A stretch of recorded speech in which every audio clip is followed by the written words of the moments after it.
Girl, listen, this episode I have to talk to you about because it went much longer than I intended.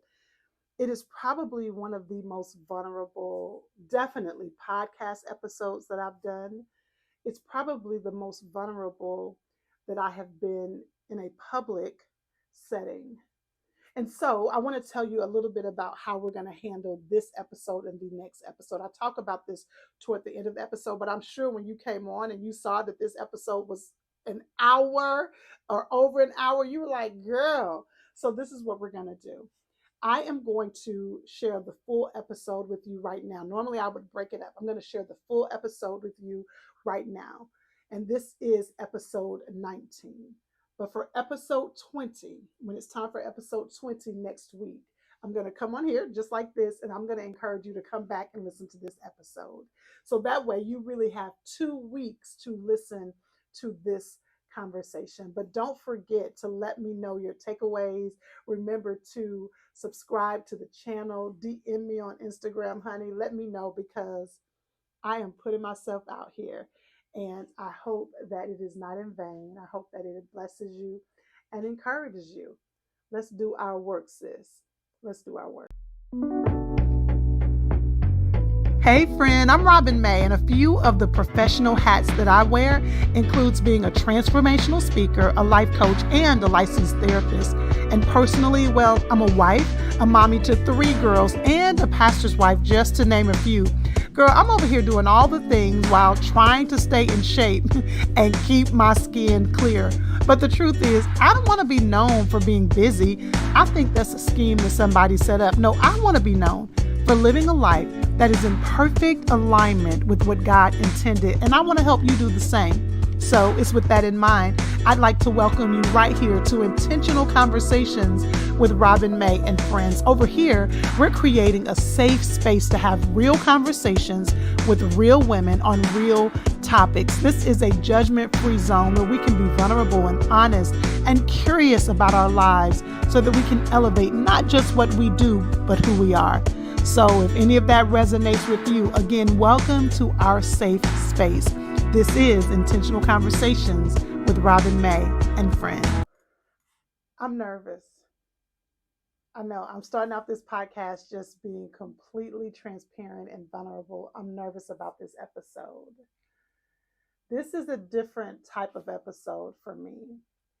Normally, I'm very, very clear about the topic. I have written a lot of notes normally. I fleshed it out. It's something I've been pondering on normally. But this episode, I am just stepping out there. I want to share a bit more transparently than I normally do. Now, y'all know I always say I share my crazy so you don't have to share yours.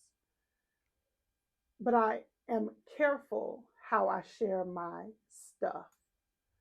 Um, I am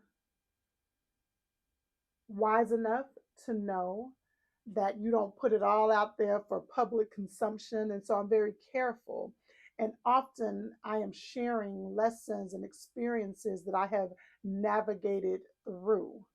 Like I'm normally almost on the other side, if not on the other side. And for this episode, I think I'm going to share transparently where I am. You hear me say I think, because again, I'm not quite sure how this is going to flow. I actually do have some notes in front of me. They're nowhere near as succinct or extensive as my notes normally are. I also have a couple of notes in my phone that I'm going to actually pull out and read. But I am compelled to have this moment with all of us, and I'll tell you why in just a moment. But first, welcome. Welcome to Intentional Conversations with Robin May and friends. And once again, it's just you and I, girl. And we're going to just have a girl chat. We're going to just talk because my heart is really burdened for a group of women, a specific group of women. And you'll know if this is for you as I go along. My heart is burdened, and I just want to have some girl talk. And specifically, I want to talk about what it means to do your work. We hear people say you got to do your work, and actually, all of us know the idea or the verbiage of do your work was made popular with Ayanna Van Zant on her show. Was it called? What was the name of her show? Was her show called Ayanna? I can't remember what the name of the show was, but she often talked about doing your work. I think her opening of the show said, I'm here to help you do your work. I've done my work, something along those lines. But the terminology of doing your work has been around well before the show. It is actually a terminology that I don't think Ayanna Van Zandt is a mental health therapist. I don't know for sure, but it is a terminology that mental health therapists, licensed professional counselors, and psychologists have used for a long time. And it is necessary for you to do your work. But what I know is a lot of times people don't really know what that means. What does it mean to do your work?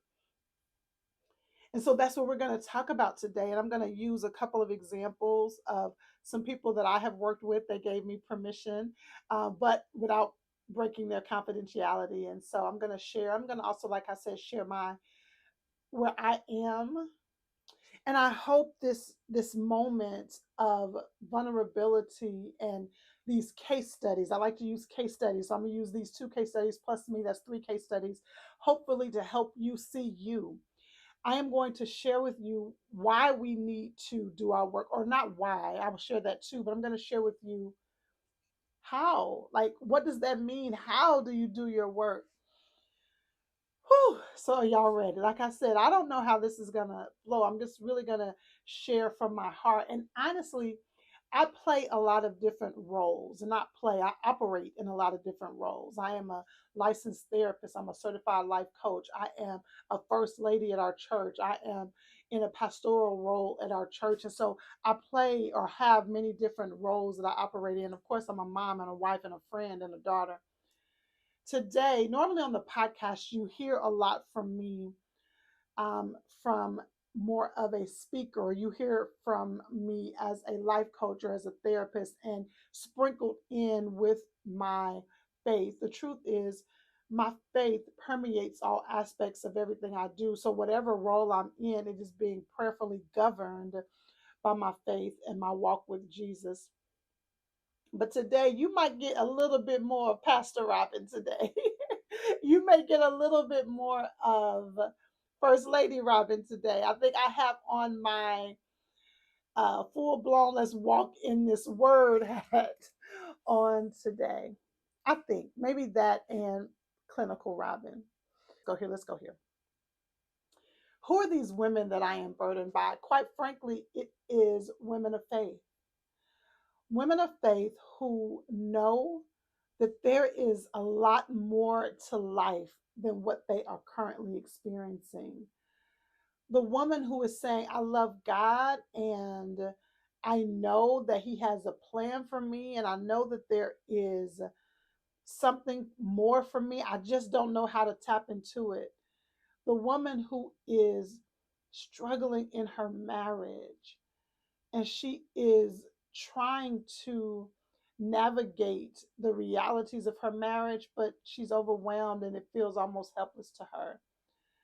The woman who is frustrated professionally, it doesn't even mean that she hasn't found great success. She's just frustrated professionally and she's trying to hear God. Or the woman who is trying to navigate parenting, but the thread that runs through all of them are the woman who loves God, but just feels like, what is missing? Something is missing, and I can't put my finger on it. That's the woman I want to speak to today, because God really did promise us an abundant life. That's not just a cliche, it's not just good feeling verbiage. It really is a promise from God. But if we're honest, many of us are having a hard time grasping the abundance of life. Now, we can stand with life be life in, but many of us are struggling with, okay, what does that mean? And many women that I particularly work with, quite frankly, have found some great success. The women who are normally attracted to me or drawn to me are women who found some great success. Like they're winning in some particular area, and a lot of them are winning big, but there are some areas or an area where they're like, girl, if people really knew what I was dealing with, they may think I'm a fraud, or they may question whether or not I really am successful. But she's showing up and she is making things happen. I'm getting ahead of myself. She's making things happen, but there's something that is plaguing her. And so when she hears the terminology, you got to do your work, you got to do your work. Number one, she's like, I ain't got time. I don't have time to do what does that even mean? And even whatever it means, I don't have time for it. As a matter of fact, I have a course called the Life Course. And I am revamping even how I present the Life Course. I have the Life Academy. If you've been watching and listening to the podcast, you hear at the end of every podcast, I talk about Life Academy. And I almost wasn't going to put that at the end of this podcast. I'm actually right now making the decision. I'm going to keep it on there. But even Life Academy is going to change. Why? Because women need the support, but a lot of women just can't find the time. And so I want to make it as digestible as possible, on the go, as bite size as possible, so that you can get the information, because the Life Course really can change your life. But many women are like, I want to do my work, but I don't really know what that means. Like, Robin, I hear you saying this. I heard Ayanla for years saying it, but I can't sit across from Ayanla. Robin, I can't get on your schedule. So what in the world does it mean to do your work? And I'm going to share. I'm going to share that with you today.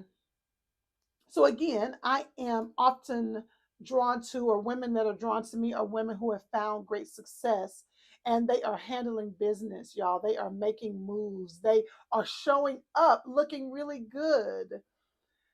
But there is an area where they are struggling, and this is what I have found. Many women have found great success, but the success has almost distracted them from the areas of their woundedness. Can I say that again?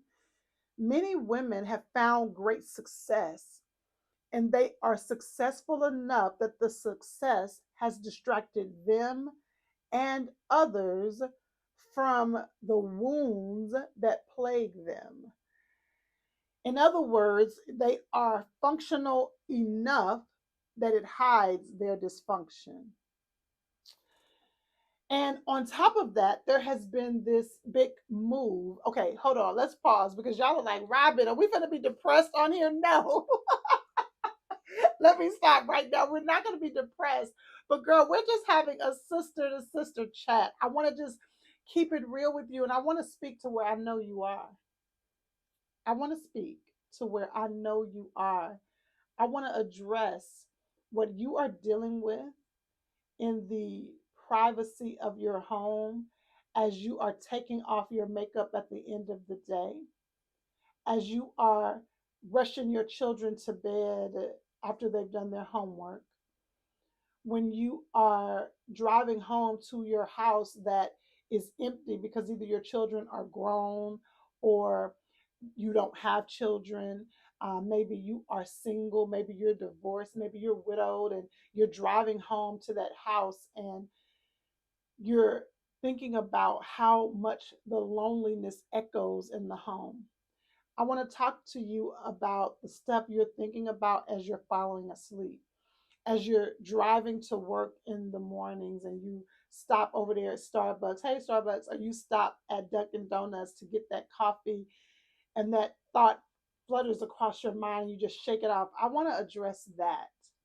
So, no, girl, we're not going to be depressed, honey, but we're going to keep it real. We're going to have a real conversation. And so there has been this movement of women empowerment. And honey, I love it. Listen, was it the 70s that had the women's revolution? Oh, I should be ashamed of myself.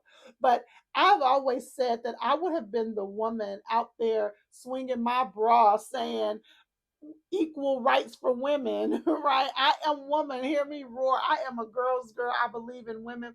As a matter of, I believe in women's empowerment. I believe who runs the world, girls. I believe in women. But there's been this movement of women empowerment and being a boss chick and running things, and even this idea now though of I'm gonna be a boss chick, but I want to have a soft life as well. And we have somehow married the two. I'm gonna be a boss chick, but I'm also gonna have a soft life. That we have somehow minimized taking care of ourselves to getting a manicure and getting our hair done. That we have worked so hard to succeed and we found success, but we haven't really married the soul care that's necessary to it. And so we present well, but we don't have a lot of vulnerable spaces to admit where we aren't well. And so one or two things happens, either we stay stuck or we pretend, and sometimes we do both. And so I want this just to be a moment for us to be really real, because I'm going to share this truth with you. I have seen many women operate from a place of what I call functional dysfunction. So many women are operating from a place of functional dysfunction that healthy feels foreign. The idea of operating from a healthy place is almost foreign because they have gotten so used to dysfunction that they're not even calling it dysfunction. And let me just not talk about y'all. I'm going to talk about me, honey. I can say that for myself as well.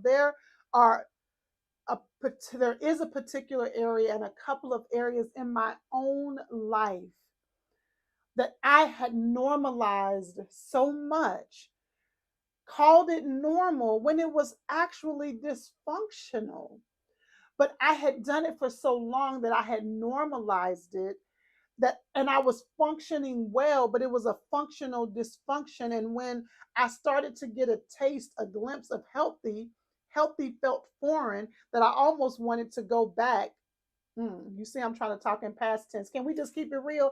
That I right now almost want to go back to what I was doing. But I'm so clear that what I was doing isn't what God wants for me, that I have to stay in this awkward place of uncertainty as He is healing me so that I can operate in a healthy place. And it's uncomfortable and confusing, and I'm unsure, and I keep questioning. That's why when I share with you these 5 steps or these 5 components of doing your work, that's why you need all 5, because as you're doing your work, as you are healing this part of your life, whatever part you know I'm speaking to right now, sis, because you know I'm speaking to something. As you are healing in this place, you need these 5 components of doing your work so that you don't go back to dysfunction. Remember, I said I'm going to put on Pastor Robin's hat for a minute, because if you know the Bible at all, you know the story of the children of Israel, and they were in captivity, they were in bondage, and Pharaoh set them free. So they get out of captivity with Pharaoh and they move to freedom, but freedom isn't what they thought it was going to be. They are in the wilderness and they are in this place that doesn't feel comfortable. Now, it's not slavery, it's not bondage, it's not back where they were, but this place doesn't feel comfortable, to the point where they started to complain so much that they were begging to go back to bondage. They were begging to go back to captivity. They actually said, I mean, at least back there we knew when we were going to eat. At least back there, we knew what we were going to have in front of us.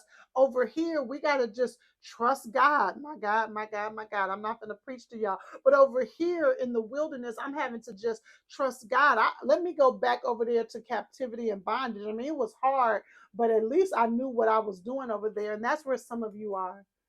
Some of you are in a place where you know where you were wasn't good for you. You know that relationship wasn't good for you. You know he wasn't treating you right. You know that it was downright abusive, but the loneliness is so uncomfortable. You're feeling like, wait a minute, at least I had somebody to hold my hand.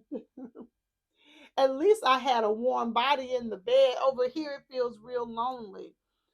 Some of you are saying, I know that I felt called to this new role and this new position at this new company, but I don't know all the ups and downs and the ropes over here. And so I'm going to go back to where I was. Now, I know I wasn't getting paid what I was worth over there. And I know I was working crazy hours. And I know that I wasn't appreciated over there, but at least I knew how things operate. Let me go back over there.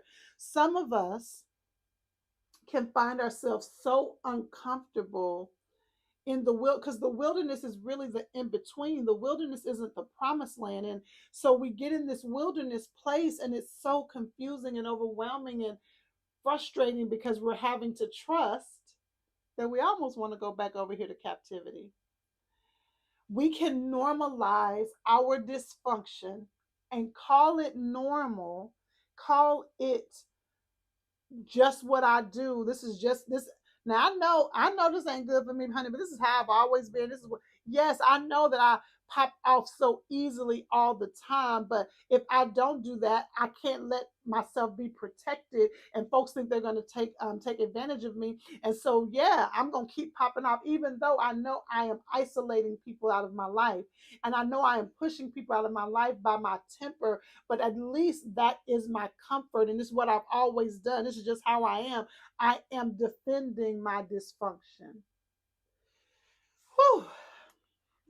So, over here today during this podcast, I want to help you do your work. I want to help you discover what it means to do your work so that you can move from this functional dysfunction to the abundant life that God has promised you. And listen, the problem is some of us think that abundant means problem free. We think the abundant life means no challenges. We think that living a happy life means that everything is going exactly how I want it to go. And that's where you're being deceived. And that's why you're finding yourself frustrated. That's why you're finding yourself bitter, because you're thinking that happy means no challenges. And on this side of heaven, sis, there's no such thing as a life with no challenges. When I hear people talking about the soft life, I'm like, girl, you know that that still means you got to work in some capacity. Even I don't necessarily mean a 9 to 5, honey. You may be independently wealthy, but there's still something that you're going to have to do.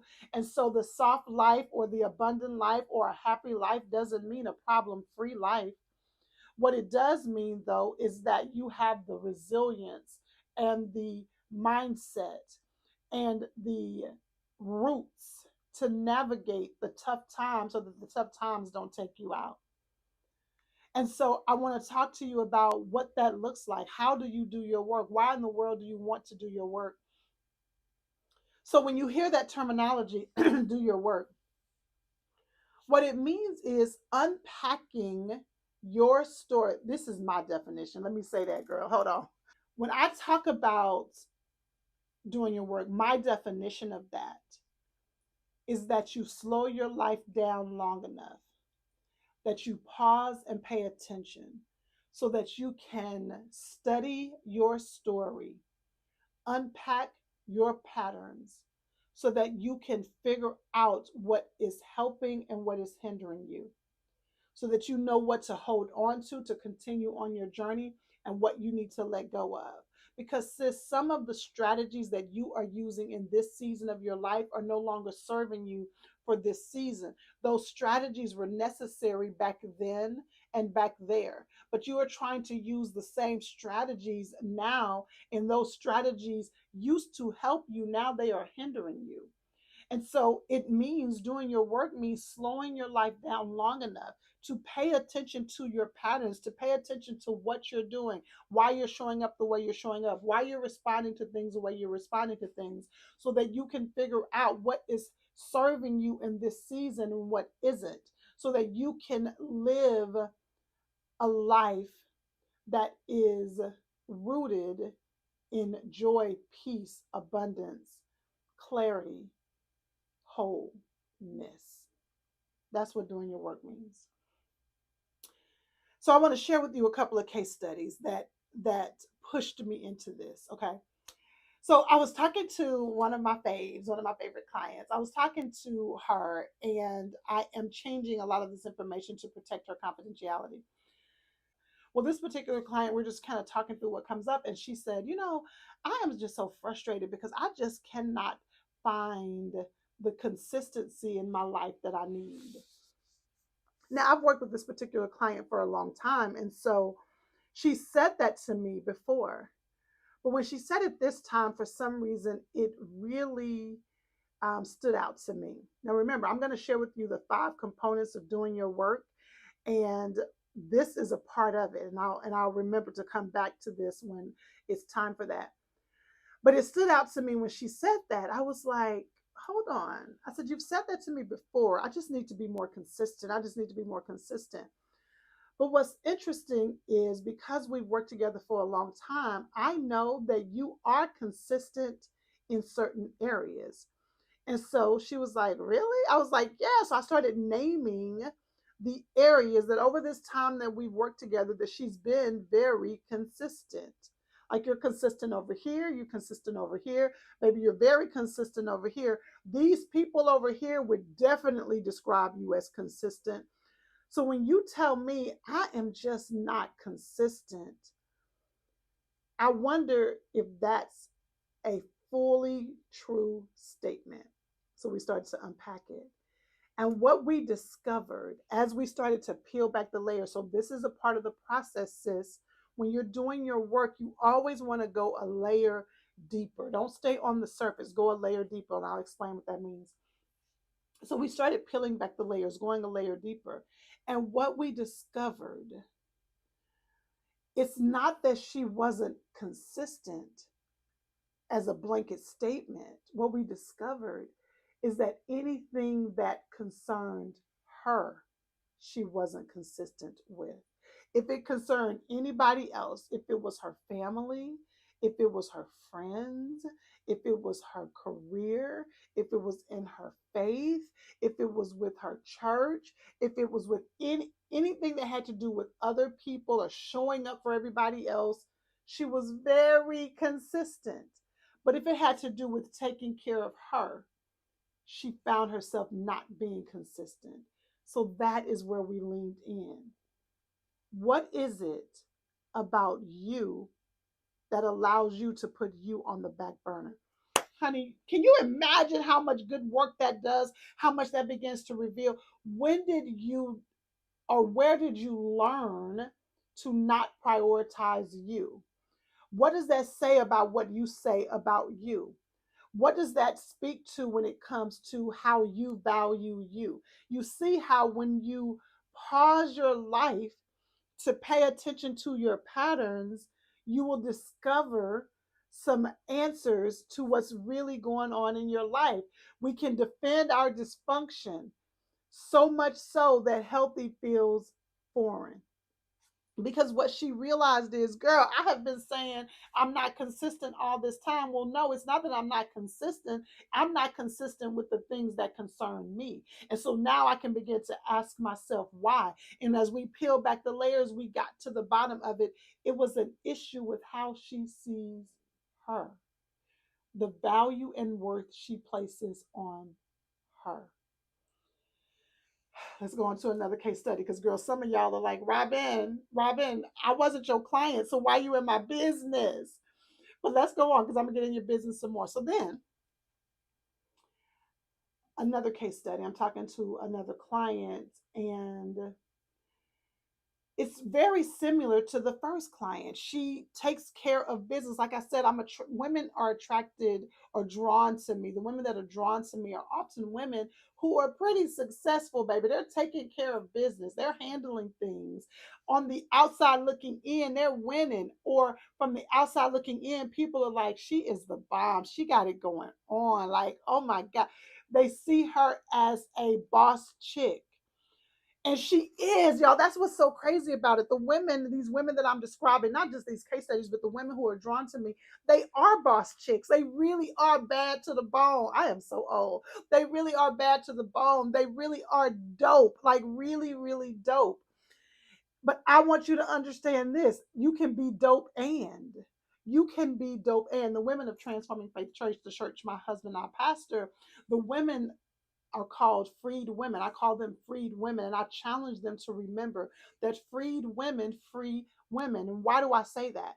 Because once you get free in a certain area, you have an obligation and an anointing to go help another sister get free, and you can help that woman get free in a certain area. But here's what's so powerful about that: while you are helping her get free in a different area, she can help you get free in an area, because we all have places where we can grow. So these women that I'm talking about are dope women. Dope women, and they have some challenges. Dope women, and they have some dysfunction. Dope women, and they have some wounds. They are dope, and it's not either or. And I'm talking to you now. You are dope, and you are dope, and you have some patterns that have been sabotaging you. So the second case study, this chick, she's dope, dope, dope, dope, dope. She is amazing. What's so funny is that so many of my clients, they could be my friends. We always have to remind each other, we're not friends. We're not friends. This is client therapist. But the connection can be so powerful because therapy is a very personal journey. And I'm attracted to women who are a lot like me. And so I feel a connection. I feel a kindred spirit. So this chick is dope, right? She's dope, and she's dope, and she has trauma, deep, deep trauma that she has succeeded herself away from, that she had convinced herself it was no longer impacting her life. Clip that up.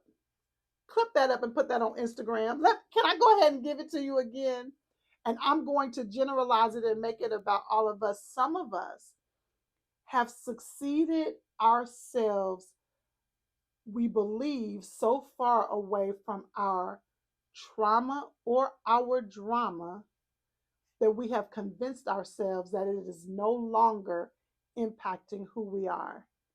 And that is one of the biggest myths, the biggest lies we can tell ourselves. So, my client has succeeded herself away, she thought, from her trauma. But she too was like, girl, I just can't figure out why I can't prioritize myself, why I'm not taking care of myself. She was like, this is the part though. This is the part, the reason why I'm using her. She said, so much so, Robin, when I find myself doing things that I enjoy, I almost feel fraudulent because I'm like, girl, you haven't succeeded enough that you are allowing yourself to do that, girl. You still got some work to do. You have another layer to get to. How dare you sit over here and chill out like you have time to waste? She would feel fraudulent when she would prioritize herself, when she would just have time with her girls, when she would go on vacation, when she felt guilty whenever she enjoyed herself, just enjoyed life, because of that childhood stuff. When we peel back the layers. So when she said, I listened to key words. So when she said, I almost feel like I am cheating on myself, I said, ding, ding, ding. Let's go there. Let's go there. I almost feel like I'm cheating on myself. I feel like that I am allowing myself to get away with something that I shouldn't be getting away with, because I haven't gotten to this goal that I have. So as we began to peel back the layers, we began to recognize that again, it was a way she was seeing herself that wasn't rooted in truth, that was causing her to overwork herself. I know, sis. I know. I know. I'm in your business, girl. I told you we were having girl chat. Okay. Can I talk about me a little bit? I don't want to talk about me, but can we talk about me? As I was thinking about this session, and again, I'm just kind of sharing. This is just girl talking. You hear me say session, because this is a session. I am not your therapist. I am not your therapist. You have not paid a copay. But let's talk about me for a little bit. Remember, I said that I often share from a place of I've gotten through this, and I'll share all my stuff, honey, but it's the stuff that I've gotten through. But even for me right now, when I talk about functional dysfunction, I am, and you've heard me say, a very independent chick. I am, woman, hear me roar. I do not like the idea of depending on anybody. I don't like it. And over the many years that I've done my work and I've sat with a counselor or a coach or mentors, pastoral leaders over the many years, I have done enough processing to understand where that comes from. Why am I so fiercely independent? It's a running joke. Even at our church, it's a running joke because my husband has said many times over the pulpit, if I ask him to do something, if he hesitates, as soon as he hesitates, my statement is, that's okay. That's okay. I'll do it. I'll take care of it. I am fiercely independent. But like I said, I've done the work to understand where that has come from. But while I've understood where it's come from, it's only as of recent that I have discovered how it has impacted even my relationship with God. I am discovering right now, y'all, I'm in the midst of this right now. I'm not on the other side. I am in that in between, this place that was completely dysfunctional. And I'm starting to it's like my eyes are opening up to the dysfunction. So I'm moving over here to ultimately this promised land where I am no longer in that dysfunctional place. I'm in a healthy place. But the healing journey is that in between, that wilderness. And it is very uncomfortable. And let me tell you something about this functional dysfunction. I want to make sure I say this. What's so crazy about the functional dysfunction? There is enough truth in it. There's enough truth in. I'm trying to think of another language. There's enough truth in it. There's enough worth in it that it can deceive you into believing that it's okay. It can deceive you into believing that's okay, because I am proud of being an independent woman. I'm proud of that. I am proud of the fact that I can take care of myself. I am trying to raise independent daughters. I don't want daughters who think that they have to wait on somebody else to do something for them. I don't want to raise entitled children. I don't want to raise daughters who believe that they can't live their life unless they have a husband. I want them to um, feel secure in themselves. I want them to have an internal locus of control. I want them to know who they are. And so I'm proud of all those things about me. But even with the thread of truth, it has become distorted by the enemy. And so God has begun to show me how I have independent myself out of dependence on him. I put myself out there now. I have become so, I got it. And I wasn't conscious of it, but it was, I got it, not just from my husband. Baby, I got it. Not just from friends. Like I've told y'all before, my friends have said, Robin, I'm not going to fight you to help you. I'm not going to fight you to help you. Um, even, yeah. So I have been resistant to being dependent, definitely in earthly relationships, but God has shown me, baby girl, you have even been resistant to dependence on me. And so I have had this thread that goes beneath the surface of my life that I am responsible for me. And while there is truth to that, the enemy has distorted it to where I think I am responsible for me and that God isn't responsible for me. Now, I would never have said that, but that is how my life was playing out. I got it. I'll handle it. I'll work. I'll trust you with what I can see. God, I'm doing this and I'm gonna trust you with it. Not God, I am going to trust you to show me all of how to even do it. I have allowed this functional dysfunction to permeate my life, that total dependence on, I'm about to put myself out there. Everybody, hold on. I'm about to put myself out there. I have allowed this functional dysfunction to permeate my life so much that full, total, unwavering dependence on God feels unhealthy to me. It feels foreign. It's like, wait a minute. No, now, this, wait, now, what now? Hold on. Wait, what? Like, it feels very uncomfortable to totally surrender.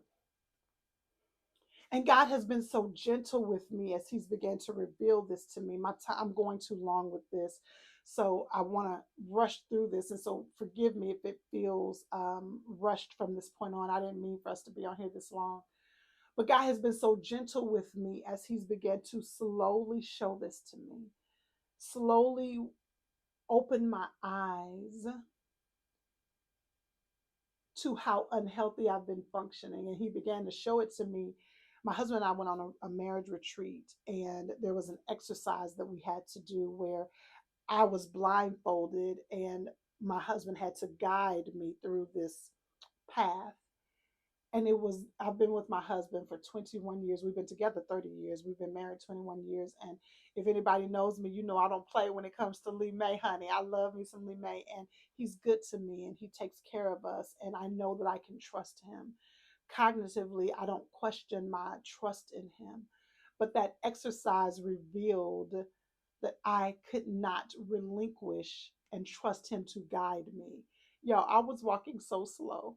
I it was like, it was such a eye-opening experience for him and I, and I'll maybe unpack that another time.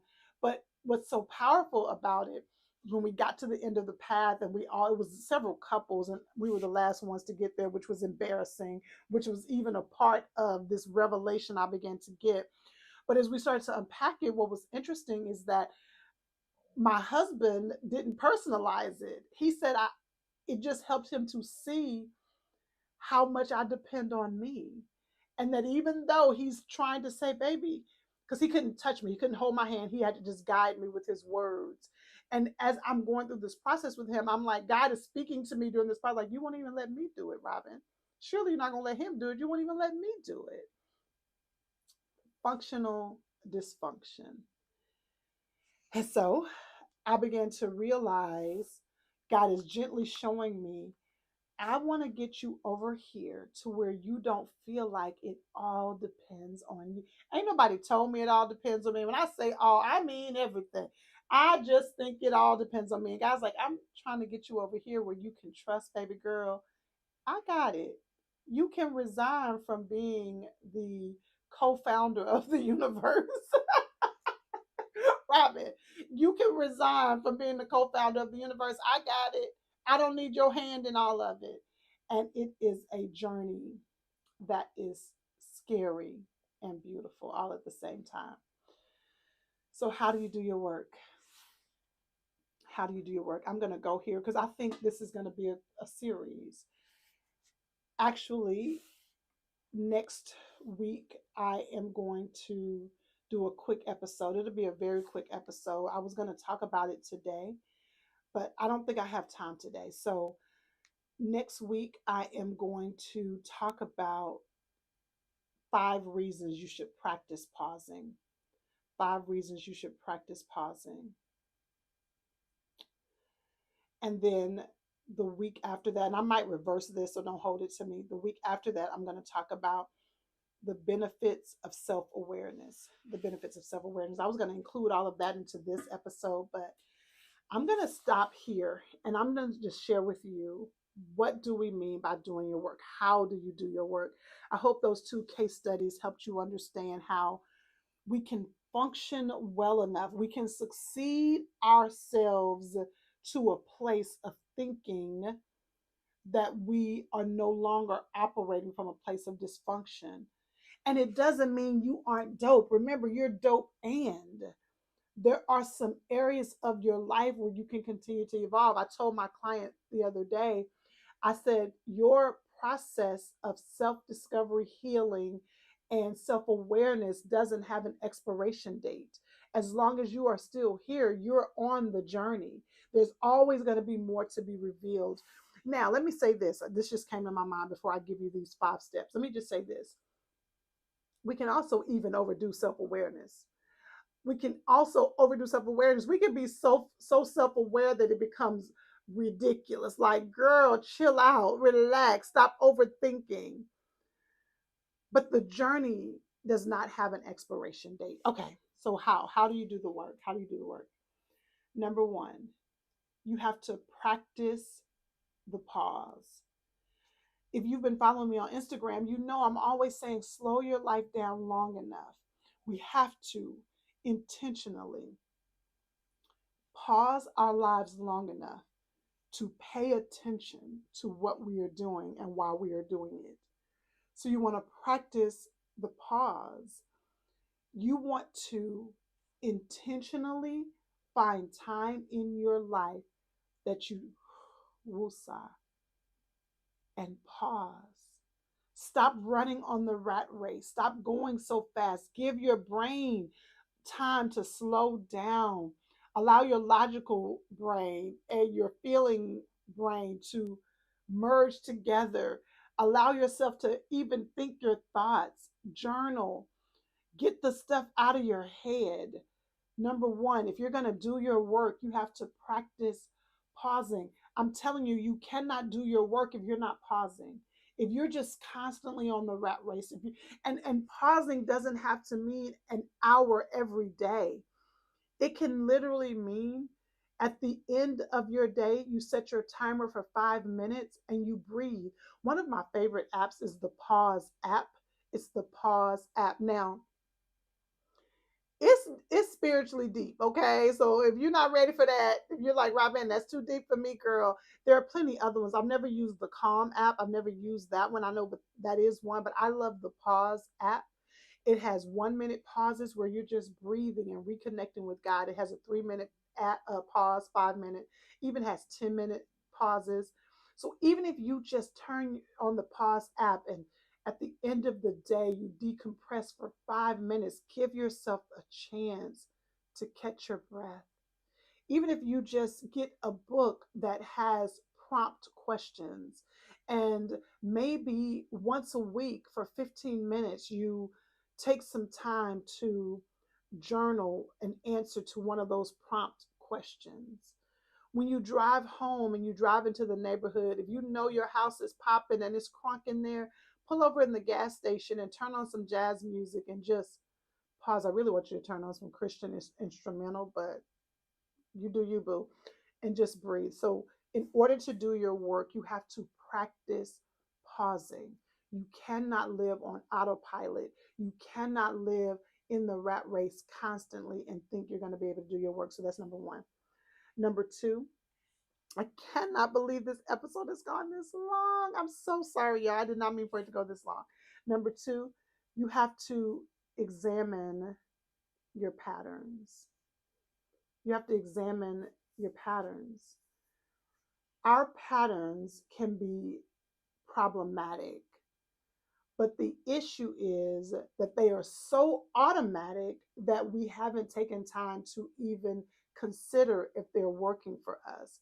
What do I mean by our patterns? How we show up, what we do, how we respond, what the triggers are. Our patterns can be so automatic that we never take time to consider if they're problematic. You already know I'm going to give it to you again. Our patterns, how we flow, what we do, how we respond, our patterns can be so automatic that we never pause long enough to consider if they are problematic. If what we are doing and how we're showing up and how we're responding, is this serving my life? Have I even taken time to consider who is this woman I ultimately want to be? And is my life guiding me toward this higher, evolved person? Is what you are doing serving you? So, number two, you have to examine your patterns. You have to pay attention to what you're doing to see if it's serving you. Number three, you have to practice. Now, you don't have to do anything. I'm very careful with my terminology.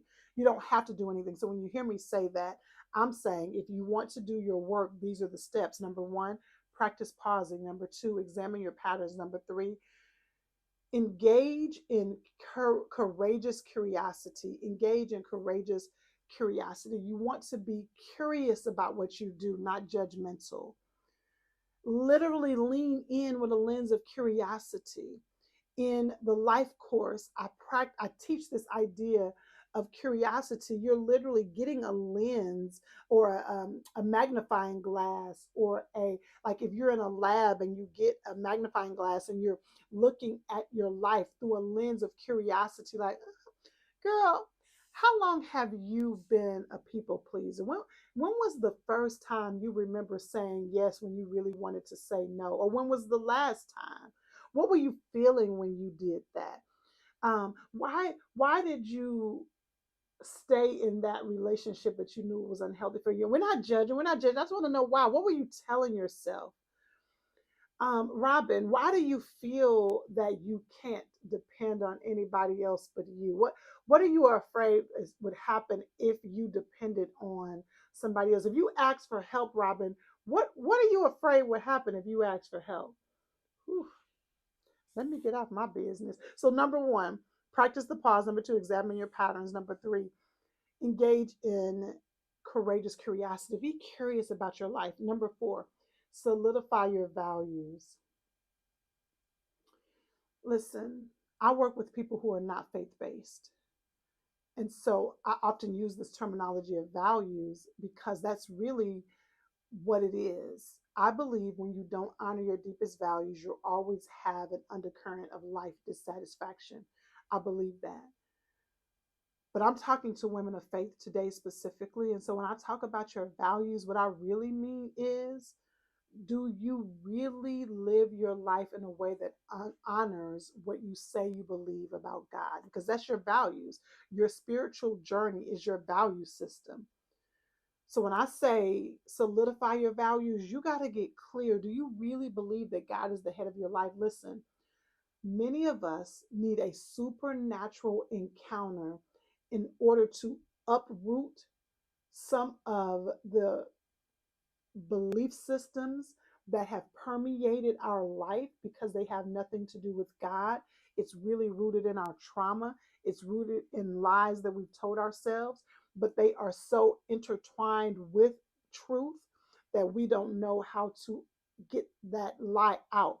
And many of us need a supernatural encounter, but we're not putting ourselves in position for that type of transformation. So you need to ask yourself, what do I really believe? You have to solidify your values. Now, if you happen to be listening to this and you're not a woman of faith, you too need to solidify your values, what governs your life, because doing your work means honoring your values. And then number five, you have to get into intentional circles. So you heard me say a lot during our time of this is a part of doing your work. And what I meant is you have to get intentional circles around you, people in your life who will help you challenge what you have been believing, help you ask yourself the tough questions, hold up a mirror so that you can see you, challenge you telling me this is your goal, but this is what you're doing. You have to get in intentional circles, whether it's in therapy, whether it's in coaching, whether it's in your friend group, whether it's at your church. You have to get in intentional circles. I have people in my life who can ask me the tough questions so that I can get the answers to what I really need so that I can navigate this journey. Some of it, yes, I have to do alone. Yes, some of it you have to do alone, but you don't have to do it all alone. You need to have intentional circles with people who can help you see what you don't see. So, in order to do your work, it means practicing pausing. You can do this now, right away. You can practice pausing. You can examine your. Okay, so this is what I wanted to share with you. Again, some of you are listening to me, and the dysfunction has been minimized so much. You are calling what's dysfunctional functional. But I want you to understand the part. The process starts with identifying your pain points in your life. I want you to identify what are the pain points, because watch this. The pain will reveal the problem. When you lean in and you're curious and you're pausing your life and you're curious about this particular pain point in your life, significant or insignificant, when you pay attention to that, you can uncover, peel back the layers, go a layer deeper to identify the problem that is contributing to the pain. So, a lot of times, let's say you have a headache, your head is hurting, and you're like, what is going on? And maybe you take an aspirin and it doesn't get rid of the headache, and you got to figure out what's going on. Maybe you're dehydrated, maybe you're tired, you're trying to get to the problem. So the pain reveals the problem. Watch this. But when you are intentional, the problem will guide you to God's promise over your life. And then when you see the promise over your life, that promise often will push you towards a greater purpose. So the pain will reveal the problem will guide you to his promise, and his promise will point you towards purpose. That's why you got to do your work, sis. Do your work so that you can live out your purpose. All right, girl, I hope that this has helped you. I hope it has been an aha for you. I hope that you have some takeaways. Can you do me a favor, honey? This was a vulnerable moment for me. So can you DM me, honey, and let me know if this helped you? Can you comment on YouTube? If you're watching this on YouTube, can you subscribe to the channel? We're just like 20 people away from our 500 people goal that are subscribed to the channel. So can you subscribe? Tell your friends to subscribe. If you are listening to this on your favorite podcast app, can you please leave me a review? Let folks know about this, honey. This could be a good session for you to, or a podcast for you to talk about with your friends. Y'all listen to it and you unpack it.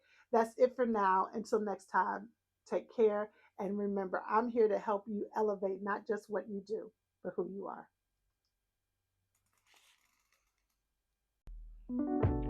I hope you enjoyed this episode of Intentional Conversations with Robin May and friends. Listen, these conversations are to help you live intentionally, fully engaged, to help you elevate not just what you do, but who you are. And listen, I am committed to being in the trenches with you. If you haven't already, make sure you head on over to youcanlivelife.com/academy. Yes, girl, the Academy doors are open. This is where you get to dive into further conversations on our podcast topics. We get to dive into the trenches of the life course, the course that I have created to help you create the life that you long for. And we get to have monthly office hours where you can ask me any questions you have about all of this. Girl, Life Academy is where we can do life together. So head on over to youcanlivelife.com/academy.